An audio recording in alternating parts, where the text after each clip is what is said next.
Olá, muito boa noite para todo mundo. É chifre, é casco, é o poeirão levantando na estrada, na passagem da boiada, cortando o chão do sertão, no cumprimento da nossa jornada boiadeira.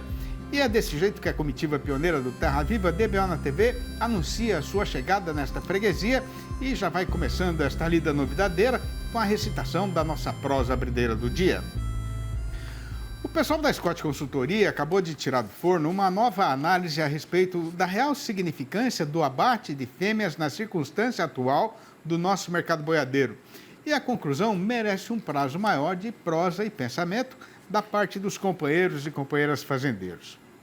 De acordo com o IBGE, que é o Instituto Brasileiro de Geografia e Estatística, na metade abrideira do ano presente foram mandados para o gancho no país inteiro, debaixo de algum tipo de inspeção sanitária oficial, um total de 15 milhões e 600 mil animais, o que representou uma alta de 8% em relação ao período correspondente do ano passado. Nem carece de dizer, porque isso já é do conhecimento geral, que por conta do ponto em que a gente está do ciclo natural da pecuária, o motivo principal desse crescimento foi o aumento da participação de fêmeas na produção dos frigoríficos. Pois então, fazendo uma ligeira recordação, no primeiro semestre do 22, as vacas e novilhas responderam por 43% do volume abatido. Agora, no 23, considerando só o primeiro trimestre do ano, isso porque o IBGE ainda estava fazendo a conferência final dos dados do segundo, né? Esta proporção já tinha subido para 45% dos abates. A questão é que, com a forte desvalorização da cria, segurar as matrizes na propriedade é despesa sem certeza de retorno. E para o fazendeiro, geralmente a melhor opção é abater para fazer dinheiro. Claro que isso aumenta a oferta de carne, e o resultado lógico e esperado é a queda no preço do produto e também do gado terminado.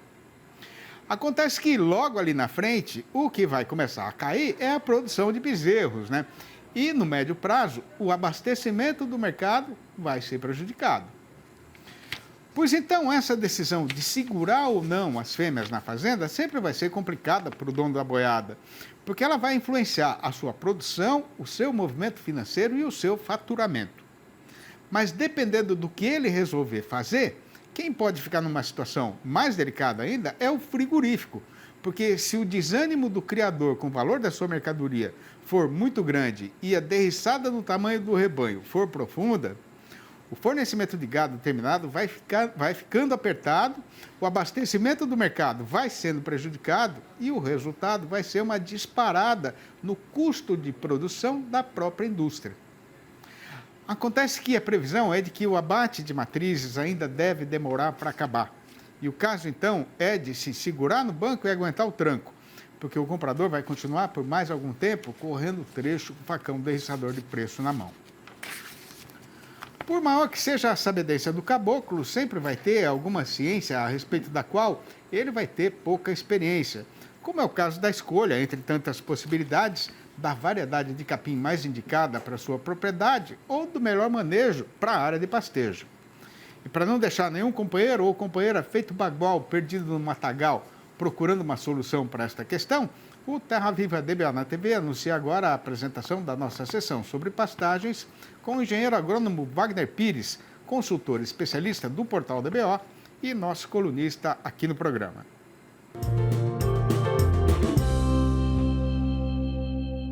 E no programa de hoje a gente vai fazer a comparação entre o pasto e a lavoura para chegar à conclusão de que os dois merecem ser tratados com os mesmos cuidados. Confira. Olá, amigos. Wagner Pires, de Olho no Campo.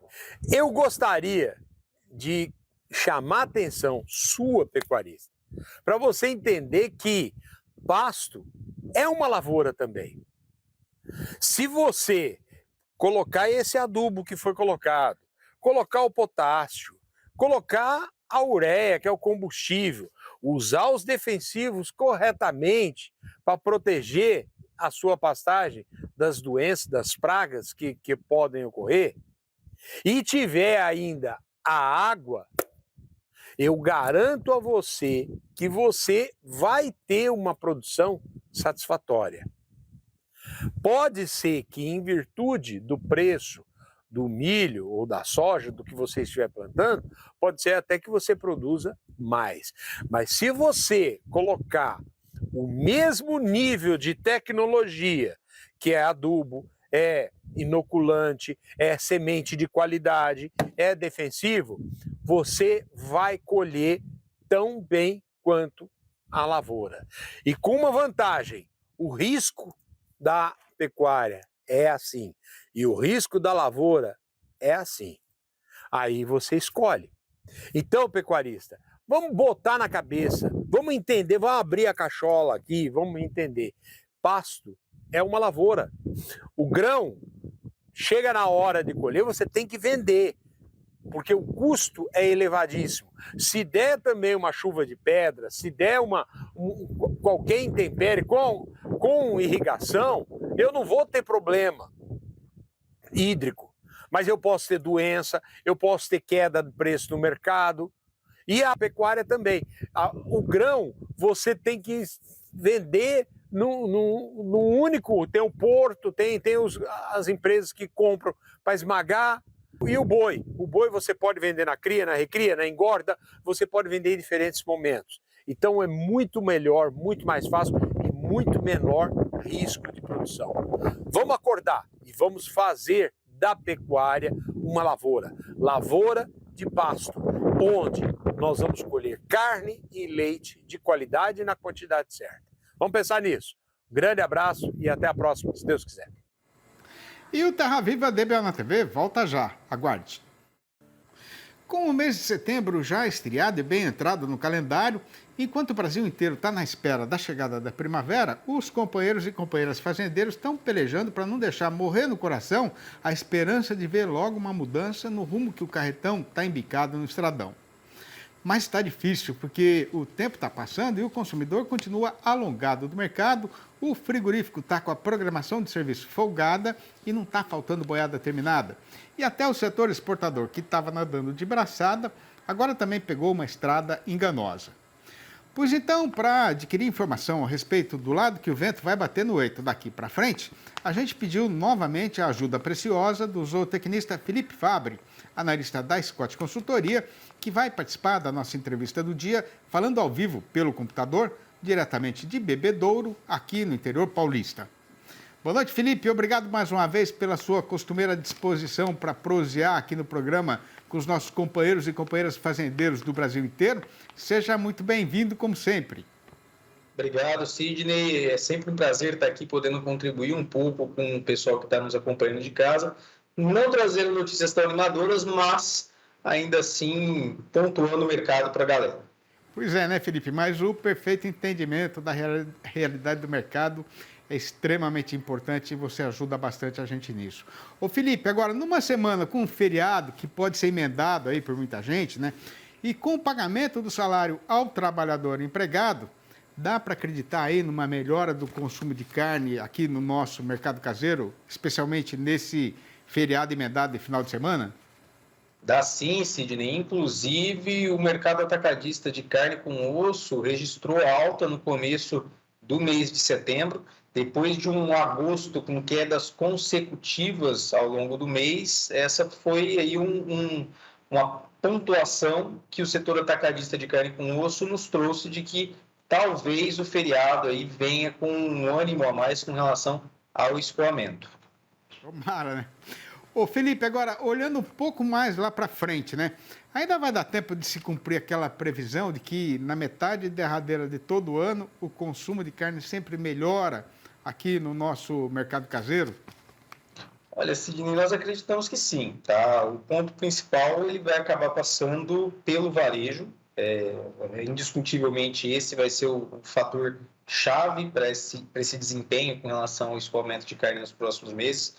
Até agosto, se a gente for comparar ano a ano aí, houve uma queda de cerca de 13% nos preços no mercado varejista. Claro, não é na mesma intensidade que a gente acabou vendo para o mercado do boi, no mercado atacadista de carne com osso, de carne sem osso, mas os preços eles acabaram caindo. E quando a gente pega para analisar alguns dados econômicos do país, o desemprego está relativamente controlado frente a alguns anos atrás. Nós temos um crescimento na perspectiva de produto interno bruto no Brasil acima das expectativas lá no começo do ano. A massa salarial no final do ano ela tende a ser maior em função das comemorações, recebimento de 13º, bonificação e geração de empregos temporários.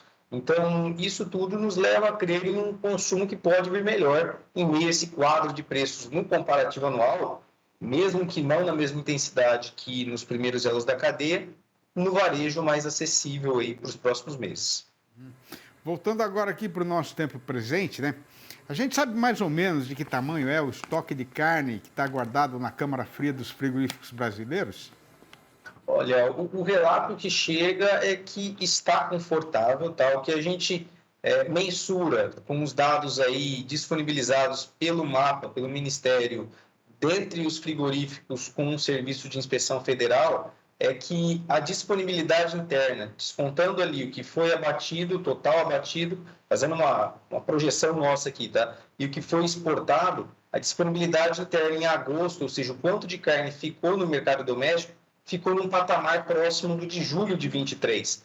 Então, nesse contexto, o relato já era de um estoque de carne relativamente robusto no primeiro semestre, que se manteve ali em julho, e agora em agosto com um patamar praticamente parelho com relação ao que ficou aqui em julho. Então, é um estoque hoje ainda confortável, pensando nas indústrias que trabalham com o mercado interno e também olhando aí para a exportação, mesmo com um prumo um pouco mais interessante em termos de volume agora em agosto na exportação. Uhum. Agora, qual que é a situação atual da margem de comercialização dos frigoríficos brasileiros, hein, Felipe? Olha, esse ano, levando em consideração aí o preço do boi gordo em São Paulo e os preços da carne com relação ao equivalente spot desossa, que leva em consideração o preço da carne no atacado sem osso, que leva em consideração a comercialização do couro, do sebo, de miudezas, enfim, leva aí a comercialização de tudo que vem abaixo do boi, a gente está com uma margem historicamente recorde. Temos aí uma margem bruta, não considerando os custos da operação, é claro, trabalhando nos 42%. Então, o frigorífico, olhando para o mercado interno, está com um cenário relativamente favorável, mas o que tem pesado é esse escoamento que não vem com um nível interessante no momento. Agora, por que então que, se a margem está tão boa, né, Felipe, por que o frigorífico não derruba aí o preço da carne também para o mercado varejista, né? Por que essa diferença que você falou no começo da nossa prosa? O que a gente tem que levar em consideração é que cada elo tem as suas margens a serem preservadas e no varejo a estratégia hoje tem sido a de tentar recuperar margens que foram perdidas durante os anos de 2020 e 2021. E quando eu digo perdidas, a gente viu uma margem que historicamente no varejo, margem bruta, tá? Mais uma vez, sem considerar custos e tudo mais, uma margem bruta trabalhando próximo dos 60% no histórico, e ali nos anos de 20 e 21, com a pandemia, com o aumento do preço do boi gordo em função da fase de alta do ciclo, essa margem chegou próximo dos 27% a 25%. Então, entre 22 e 23, a estratégia do varejo, mesmo com esses repasses mais comedidos e com essa queda ao longo da cadeia, está sendo de tentar recuperar as margens perdidas nos últimos anos. E a exportação, hein, Felipe? Qual que é a explicação para essa nova queda acontecida agora em agosto, tanto em volume quanto em faturamento? Certo. Essa queda, é importante a gente até salientar para o pessoal, ela aconteceu num comparativo anual, né? Agosto de 22 com agosto de 23. E é uma queda, na nossa percepção, relativamente natural. Por quê? Agosto de 22 foi o melhor mês, tá? Agosto 22 foi o melhor ano da nossa história e agosto de 22 foi o melhor mês em relação a volume e faturamento da história do nosso país. Então, é natural esse comportamento de queda no comparativo anual. É uma queda com relação a um número recorde.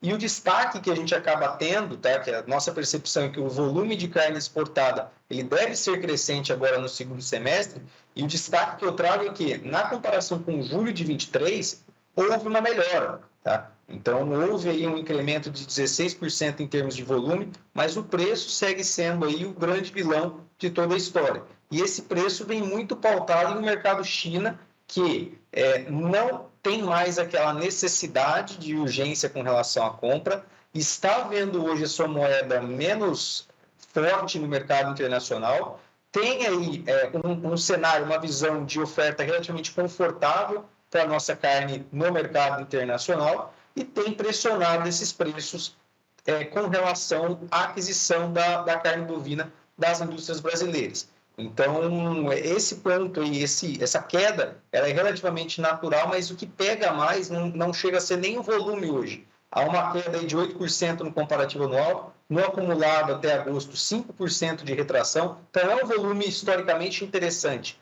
mas o preço tem pego bastante, um preço aí quase 25% abaixo do ano passado. Tá certo. Bom, Felipe, vamos torcer para as coisas melhorarem, né? Ainda que não estejam tão ruins assim em termos de exportação, né? Mas precisa melhorar um pouquinho. Felipe, queria agradecer demais a sua participação no programa.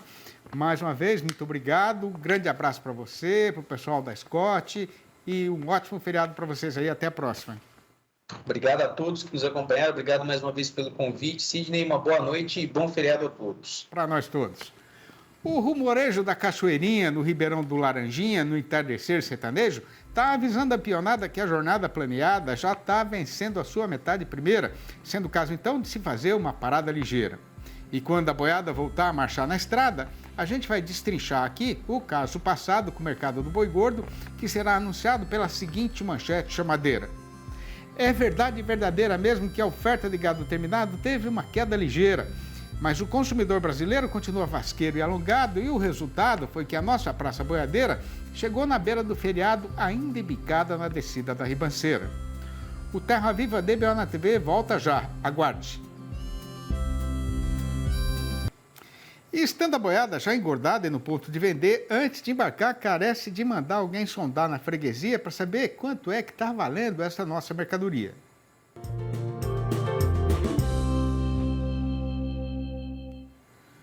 Pois o que tem para ser contado a respeito do caso que foi passado no mercado pecuário nesta quarta-feira, véspera de feriado isolado, mas que por muita gente vai ser emendado, é que, primeiramente, a arroba continua largada na descida da ribanceira.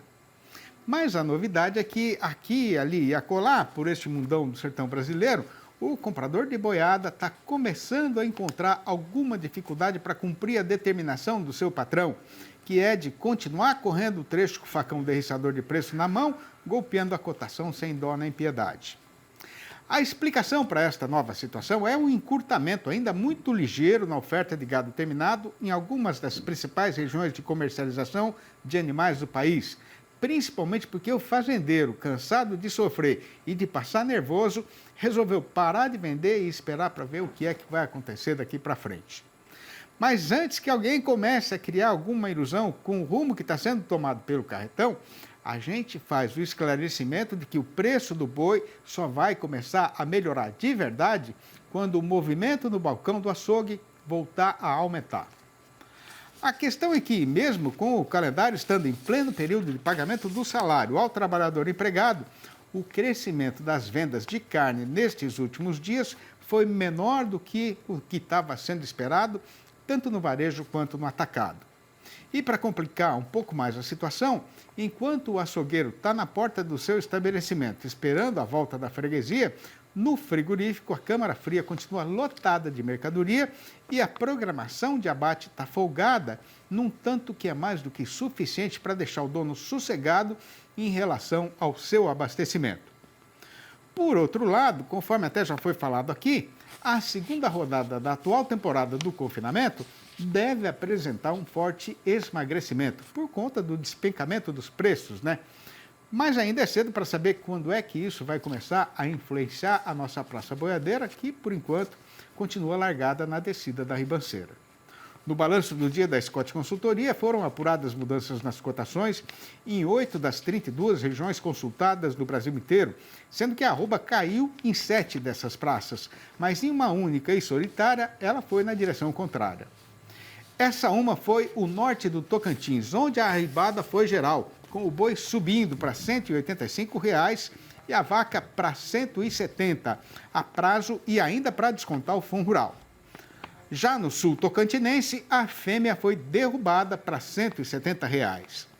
No sul das Minas Gerais, a foiçada acertou todos os preços do mercado, cortando o do boi para R$ 190 e o da vaca para R$ 175. Em Campo Grande, a capital de Mato Grosso do Sul, o tombo foi só da fêmea, que sai agora a R$ 180. Nas Alagoas, o boi escorregou para R$ 230. Em Santa Catarina, a vaca piorou para R$ 215. Em Pelotas, no Rio Grande do Sul, o macho foi rebaixado para R$ 7,40 o quilo vivo, o que corresponde a R$ 222 por arroba, enquanto a fêmea caiu para R$ 6,80 o quilo, ou R$ 204 por arroba.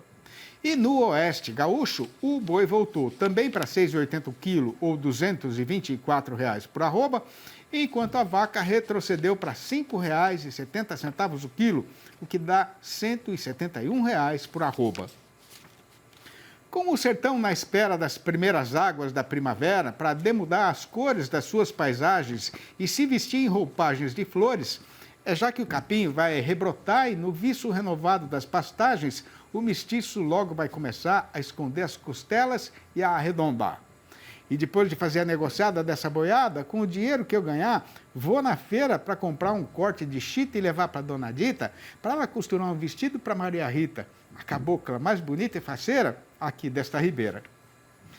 Esta trovinha é mais uma das mais de 800 que eu fiz para recitar aqui na televisão, no fechamento da nossa função de todo dia, e depois foram ajuntadas e publicadas nos 4 livros da minha série Versinhos de Caipira. E se o companheiro ou a companheira, mesmo não sendo violeiros, cantadores ou recitadores profissionais, apreciar o nosso modo de falar e de versejar, e quiserem saber como fazer para comprar um exemplar da coleção, ou logo os 4 de uma vez, né?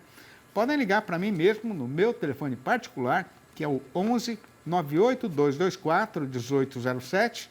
Eu vou repetir, 11 98 224 1807. Ou mandar um e-mail para sidneymascio@uol.com.br ou ainda achar meu nome no Facebook e me chamar lá. E tendo já contado os casos acontecidos do jeito verdadeiro que por nós eles foram vividos, a comitiva anuncia a retirada e se despede dos companheiros e companheiras aqui desta freguesia hospitaleira, deixando já a volta do Terra Viva DBO na TV acertada e combinada para amanhã, com feriado e tudo, às 6h30 da manhã e às 7h25 da noite. Um abraço para todo mundo e até mais ver então.